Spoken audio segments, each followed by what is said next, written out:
सोचो, एक ऐसा मार्केट जहां हर घर में एक कॉर्नर जरूर होता है, filled with pen, pencil, eraser, sharpeners and notebook. हर स्टूडेंट के बैग में, हर ऑफिस डेस्क पर और हर क्रिएटिव आर्टिस्ट के पास स्टेशनरी एक एसेंशियल पार्ट होता है।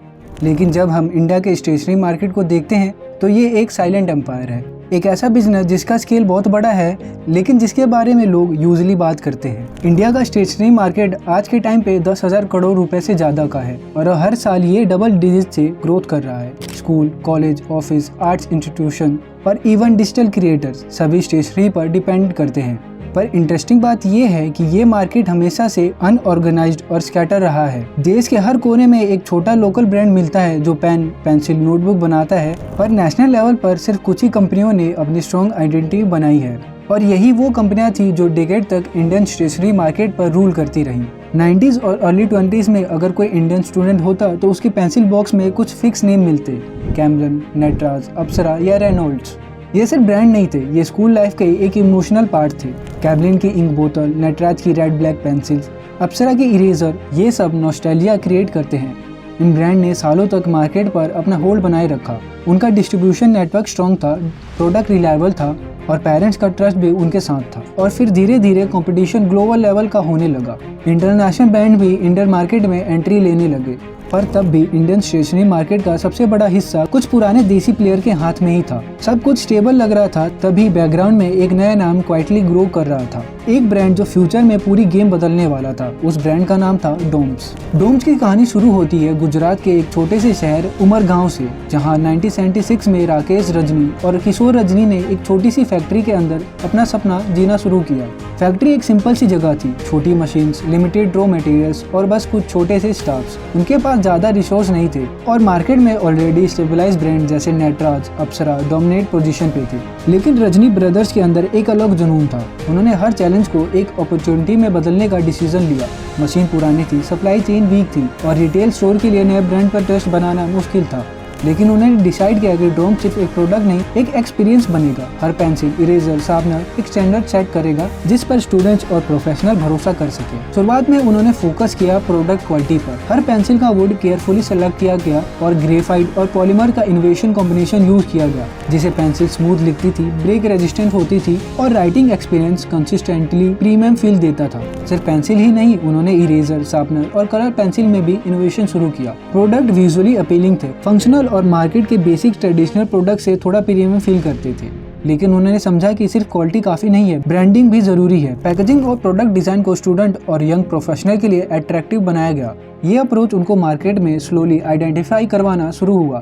शुरुआत में डोम्स के प्रोडक्ट सिर्फ गुजरात में अवेलेबल थे, लेकिन रजनी ब्रदर्स ने स्टेप बाय स्टेप इंडिया में एक्सपेंशन स्ट्रेटजी स्टार्ट किया। रिटेलर्स और होलसेलर के साथ स्ट्रॉन्ग रिलेशनशिप बनाए, डिस्ट्रीब्यूशन नेटवर्क सिस्टमैटिकली एक्सपेंड किया और अपनी प्रेजेंस ग्रेजुअली मेट्रो सिटीज और स्मॉल टाउन्स में स्टेबलाइज किया। 1980s तक डोम्स की रीच नेशनल लेवल तक पहुंच गई थी और स्कूल और ऑफिसेज में उनको प्रोडक्ट्स को ट्रस्ट मिलने लगा। डोम्स की सक्सेस का सीक्रेट था उनका unique combination, high quality products, modern design, attractive packaging, consistent availability और अफोर्डेबल प्राइसिंग। ये सभी चीजें एक साथ मिलकर उन्हें मार्केट में शाइन कराने में मदद की। जब कंपटीशन सिर्फ क्वांटिटी और ट्रेडिशनल प्रोडक्ट पर फोकस रहा, तब डोम्स ने क्वालिटी, इनोवेशन और ब्रांडिंग का परफेक्ट बैलेंस यूज किया। टीचर्स रिकमेंड करने लगे, स्टूडेंट प्रेफर करने लगे और रिटेल्स कंपनी ने डोम्स के स्टॉक खरीदना शुरू किया। ये वो मोमेंट था जब डोम्स ने अपना स्मॉल टर्म ड्रीम से नेशनल रिकॉग्निशन तक का जर्नी शुरू किया और ये सिर्फ शुरुआत थी उनके लॉन्ग टर्म ग्रोथ का सक्सेस का। जब डोम्स ने अपनी पहली सक्सेस अचीव की, रजनी ब्रदर्स ने समझ गए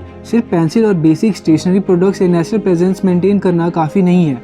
मार्केट में अपने कंपटीशन को चैलेंज करने के लिए उन्होंने डिसाइड किया कि प्रोडक्ट रेंज एक्सपेंड करना होगा। शुरुआत में उन्होंने इरेजर और शार्पनर में डाइवर्सिफिकेशन शुरू की, लेकिन इनोवेशन यही नहीं रुकता। स्टूडेंट और क्रिएटिव प्रोफेशनल के लिए डोम्स ने कलर पेंसिल और स्केच पेन लॉन्च किया, जो सिर्फ क्वालिटी में सुपीरियर नहीं बल्कि डिजाइन और एरोगोनिक्स में भी अलग था। हर प्रोडक्ट्स में अटेंशन टू डिटेल थी, वुड पॉलिश, पिगमेंट इंटेंसिटी और स्मूथ राइटिंग एक्सपीरियंस का परफेक्ट कॉम्बिनेशन। एक नई आइडिया आया, डोम्स ने फ्रेग्रेंस स्टेशनरी प्रोडक्ट इंट्रोड्यूस किया, एक सब्टल लेमन, रोज और लेवेंडर सेंट के साथ पेंसिल और इरेजर, जिसे यूजर का एक्सपीरियंस और एनहेंस हो गया। ये एक स्मॉल इनोवेशन था, लेकिन मार्केट में डोम्स को डिफरेंट और मेमोरियल बनाने का काफी हेल्प किया। रजनी ब्रदर्स ने रियलाइज किया कि क्वालिटी और इनोवेशन के साथ स्ट्रॉन्ग डिस्ट्रीब्यूशन नेटवर्क इक्वली जरूरी है। उन्होंने सिस्टमेटिकली होलसेलर और रिटेलर्स के साथ रिलेशनशिप बिल्ड किए और अपने प्रोडक्ट्स को इंडिया के हर कोने में अवेलेबल कराना शुरू किया। छोटी टाउन्स और मेट्रो सिटीज दोनों को टारगेट किया ताकि ब्रांड का रीच और सेगमेंट में हो। इसके बाद डोम्स ने अपनी इंटरनेशनल एक्सपेंशन स्ट्रेटेजी पर फोकस किया। रजनी ब्रदर्स ने पार्टनरशिप और कोलैबोरेशन एक्सप्लोर किया और ग्रेजुअली डोम्स के पेंसिल और stationery products Middle East, Europe, South Asia market में एंट्री लेने लगे। इंटरनेशनल प्रेजेंस के साथ उनका विजन एक truly global Indian stationery brand का था। अगर हम डोम्स के बिगनिंग और रिसेंट रेवेन्यू को कंपेयर करें तो ग्रोथ काफी इम्प्रेसिव है। शुरुआत में छोटी सी फैक्ट्री और लिमिटेड प्रोडक्ट्स के साथ उनका एनुअल रेवेन्यू लाख में था, लेकिन आज डोम्स का एनुअल रेवेन्यू करोड़ में है। रेवेन्यू के साथ उन्होंने प्रोडक्ट्स इनोवेशन स्ट्रेटजी भी एग्रेसिवली अडॉप्ट की। प्रोफेशनल आर्टिस्ट और डिजाइन स्टूडेंट के लिए स्पेशलाइज सप्लीमेंट प्रोडक्ट्स लॉन्च किया, जैसे high pigment colour pencil, sketch kits और आर्ट मार्केट में ब्लेंडिंग टूल्स। ये प्रोडक्ट्स एक नीचे मार्केट को टारगेट करते हैं जहां क्वालिटी और प्रेसिजन क्रिटिकल है। डोम्स ने इस सेगमेंट में एंट्री करके अपने ब्रांड की वैल्यू और प्रोफेशनल क्रेडिबिलिटी एस्टेब्लिश की। डोम्स का अप्रोच सिंपल था, हर प्रोडक्ट्स में क्वालिटी, इनोवेशन, यूजर एक्सपीरियंस को प्रायोरिटी देना और नीचे और प्रीमियम सेगमेंट में भी अपना प्रेजेंस इंश्योर करना है। इस स्ट्रेटजी ने उनको नॉट जस्ट स्टूडेंट और जनरल यूजर के लिए पॉपुलर बनाया, बल्कि प्रोफेशनल क्रिएटिव्स के लिए ट्रस्टेड ब्रांड भी बनाया। डोम्स की जर्नी सिर्फ पेंसिल और स्टेशनरी का बिजनेस नहीं है, ये एक विजन और डिसीजन की जर्नी है। जो चीजें डोम्स को बाकी ब्रांड से अलग बनाती है वो सिंपल है लेकिन पावरफुल। हर प्रोडक्ट में कंसिस्टेंट क्वालिटी इंश्योर की जाती है। ग्रेफाइट और पॉलीमर्स का परफेक्ट कॉम्बिनेशन पेंसिल को स्मूथ और ब्रेक रेजिस्टेंट बनाती है। यही रीजन है कि स्टूडेंट, प्रोफेशनल और आर्टिस्ट सभी डोम्स पर ट्रस्ट करते हैं। लेकिन डोम्स सिर्फ क्वालिटी पर डिपेंड नहीं करता, इनोवेशन उनके डीएनए में है। Fragment pencil, high pigment art tools, sketch pens और मॉडर्न पैकेजिंग, ये सब उनको मार्केट में डिफरेंट और मेमोरेबल बनाती हैं।